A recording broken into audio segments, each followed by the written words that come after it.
Creature Commandos is alright. Hang on, let's rewind a bit.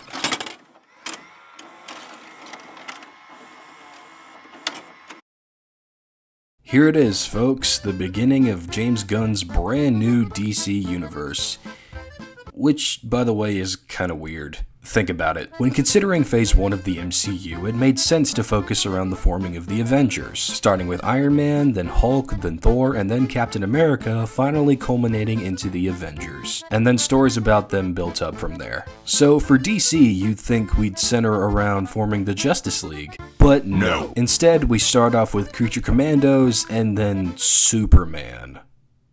And the whole thing about keeping the Suicide Squad and Peacemaker canon was very confusing because those are in the previous DCEU, and then these guys show up at the end of Peacemaker. I don't know. Now, James Gunn is a talented filmmaker, but he specializes in the wacky character category and obviously thrives in it, especially with Guardians of the Galaxy. Now he's gotten the weird DC teams under his belt, including the Suicide Squad, Peacemaker, Creature Commandos, and later down the line, the Authority. It seems like he just took over DC to make the stuff he wanted to make. Like I said, he thrives in that area, and with this new series, he obviously delivers with his classic Gunn-isms. It's got everything. Likeable group of outcasts, over-the-top humor, innovative visuals, some sweet action sequences, random bursts of music every 10 seconds, etc, etc. You get the point. The characters are pretty cool. Their powers and skill sets are fascinating and lead to some engaging action and storytelling. Although, I feel that the character of Rick Flag Sr. was wasted a little bit. All we know about him is that his son, Rick Flag Jr. died, and he's sad about it. And the rest of the season is just him being dilfed and made fun of. Especially towards the end, there's really no good conclusion for him. But hey, at least we get a backstory for all the other members. It was neat to see each of their backstories in each episode, especially Dr. Phosphorus, whose backstory is arguably the most tragic, and he's just all around my favorite character. He's so cool. But because of the backstories in each episode, it makes the rest of the present day stories suffer, making it bloated and rushed. I mean, 7 episodes? Just 7? Each episode is only 20 minutes. You could have benefited with at least 13 episodes. The story itself is simple, but it's pretty confusing at times, especially towards the end. There's just random bits that don't add up all the way. And that's probably the intention of the writers, but it doesn't really work for me. The writing and dialogue isn't anything special. It's fine, but there's nothing that stuck out to me. The humor isn't all that great either, believe it or not. Maybe it's just not my kind of humor, but then again, I'd think Guardians of the Galaxy is hilarious. The humor in that was impeccable all throughout,